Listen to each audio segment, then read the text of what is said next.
할렐루야, 사랑하는 새벽나라 친구들, 여러분과 함께 토요일 말씀을 나누게 된 황유일 전도사입니다. 오늘 말씀이 여러분들의 삶을 바꾸는 놀라운 말씀이 되길 축복합니다. 공동체 속에서 살아가면서 우리가 절대로 피할 수 없는 것이 있죠. 그건 바로 갈등입니다.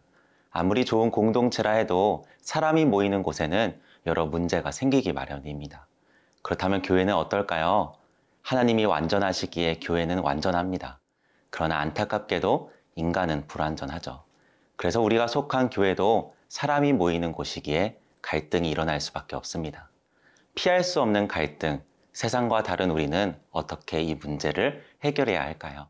하나님은 우리에게 엄청난 영적 원리를 말씀하십니다. 오늘 말씀의 제목은 갈등 해결의 지혜입니다. 오늘의 말씀은 사도행전 6장 1절에서 7절입니다. 이 무렵 제자들의 수는 점점 늘어났습니다.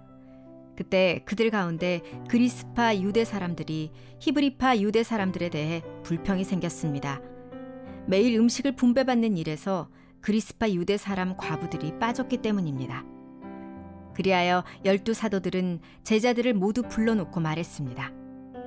우리가 음식을 분배하는 일로 인해 하나님의 말씀 가르치는 사역을 소홀히 여기는 것은 옳지 않습니다. 형제들이여, 여러분 가운데 성령과 지혜가 충만하다고 알려진 사람 7명을 뽑으십시오. 그러면 이 임무는 그들에게 맡기고 우리는 기도하고 말씀을 가르치는 일에 온 힘을 기울이겠습니다. 모든 사람들이 이 제안을 기쁘게 받아들였습니다. 그들은 믿음과 성령이 충만한 사람 스데반과 빌립, 브로고로, 니가노르, 디몬, 바메나, 유대교로 개종한 안디옥 사람 니골라를 뽑았습니다.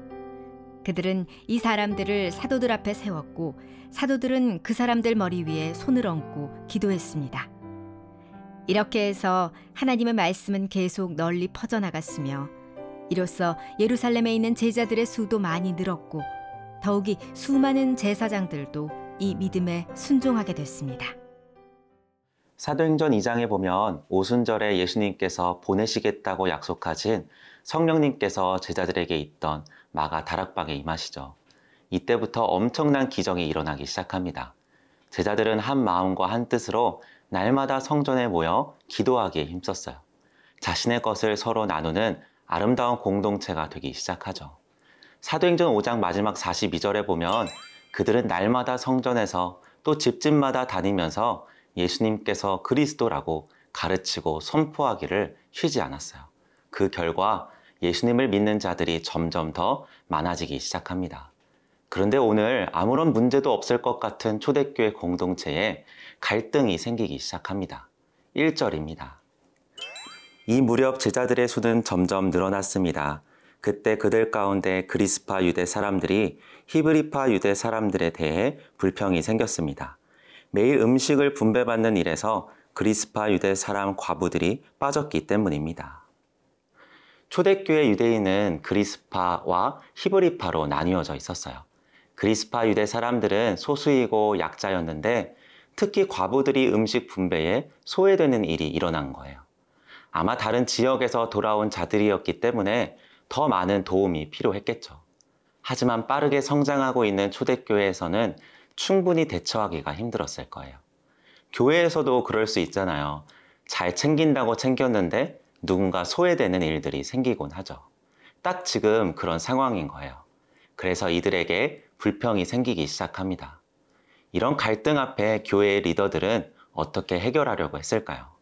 놀랍게도 그들은 불평을 일으켰던 음식 분배에 집중하지 않았어요. 오히려 문제의 원인이 자신들에게 있다고 판단합니다. 12 사도들은 제자들을 불러놓고 이야기합니다. 제자들이 말씀과 기도에 전념해야 하는데 사람들이 많아지기 시작하니까 음식을 분배하는 일에 집중하고 있었다는 거예요. 초대교회가 성장했던 이유는 말씀과 기도였는데 이걸 놓치기 시작했던 거죠. 그래서 성령과 지혜가 충만한 7명을 뽑아 구제하는 일을 전적으로 맡기고 사도들은 다시 기도와 말씀에 집중하기 시작합니다. 그들의 해결책은 다른 것이 아니라 본질을 붙잡는 것이었어요. 사랑하는 새벽나라 친구들, 교회 안에서도 사람이 모이는 곳이기에 갈등이 생길 수 있어요. 그러나 그 갈등을 해결하는 것은 다른 것에 있지 않아요. 우리가 놓쳤던 본질을 다시 붙잡는 것에서 시작됩니다. 문제와 갈등을 만날 때 인간적인 방법으로 해결하기 이전에 말씀과 기도로 돌아가세요. 본질에 집중하세요. 예수님께 집중하세요. 그럴 때 해결책이 보이기 시작할 것입니다. 왜냐하면 교회는 말씀과 기도로 하나님을 경험하는 공동체이기 때문입니다. 기도와 말씀을 붙잡을 때 우리에게 있는 갈등과 문제가 해결되는 놀라운 은혜를 경험하게 되길 축복합니다.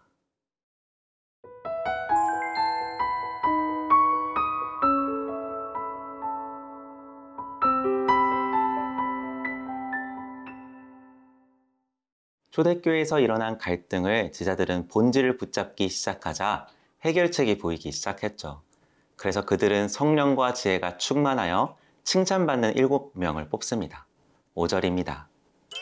모든 사람들이 이 제안을 기쁘게 받아들였습니다. 그들은 믿음과 성령이 충만한 사람 스데반과 빌립, 브로고로, 니가노르, 디몬, 바메나, 유대교로 개종한 안디옥 사람 니골라를 뽑았습니다. 아무리 유능한 사람도 혼자서 모든 일을 할 수 없죠. 우리가 잘 아는 모세는 가장 위대한 선지자였어요. 그러나 혼자 재판하고 이스라엘 백성들을 이끌기 어려워지자 천부장, 백부장, 50부장, 10부장을 세워 함께 재판하게 합니다. 오늘 본문에 나오는 예수님의 직접적인 제자, 성령의 뜨거움을 경험한 12사도도 모든 것을 챙길 수 없었어요. 함께할 사람들이 필요했어요. 그래서 7명을 뽑습니다. 그러자 어떻게 되었을까요? 7절입니다. 이렇게 해서 하나님의 말씀은 계속 널리 퍼져나갔으며 이로써 예루살렘에 있는 제자들의 수도 많이 늘었고 더욱이 수많은 제사장들도 이 믿음에 순종하게 됐습니다. 함께할 사람들을 뽑자 교회가 든든히 세워져 갑니다. 그 결과 하나님의 말씀은 더욱더 퍼져나갑니다. 심지어 제사장들 가운데서 예수님을 믿는 놀라운 역사가 일어나기 시작하죠. 고린도전서 12장 27절에 보면 이런 말씀이 있어요. 여러분은 그리스도의 몸이요 또한 그 몸의 지체입니다. 사랑하는 여러분, 믿음의 공동체는 혼자 이루어지지 않아요. 믿음의 공동체, 교회는 예수 그리스도를 중심으로 모두가 한 몸이 되어야 합니다. 왜냐하면 예수님이 우리 교회의 머리 되시기 때문입니다. 그럴 때 우리를 통해 예수 그리스도가 세상에 드러나기 시작할 줄로 믿습니다. 사랑하는 새벽나라 친구들, 문제와 갈등이 생겼을 때 실망하지 마세요. 오히려 그 문제를 통해 본질을 붙잡게 될 것입니다. 오히려 그 갈등을 통해 서로 하나 되기 시작할 것입니다. 오히려 믿음의 공동체가 든든히 세워져 나갈 것입니다. 여러분 혹시 이 찬양 아세요? 크고 작은 갈등을 겪곤 하지만 항상 결국 당신을 선택합니다. 나의 유일한 고백의 대상은 오직 아름다운 당신뿐입니다.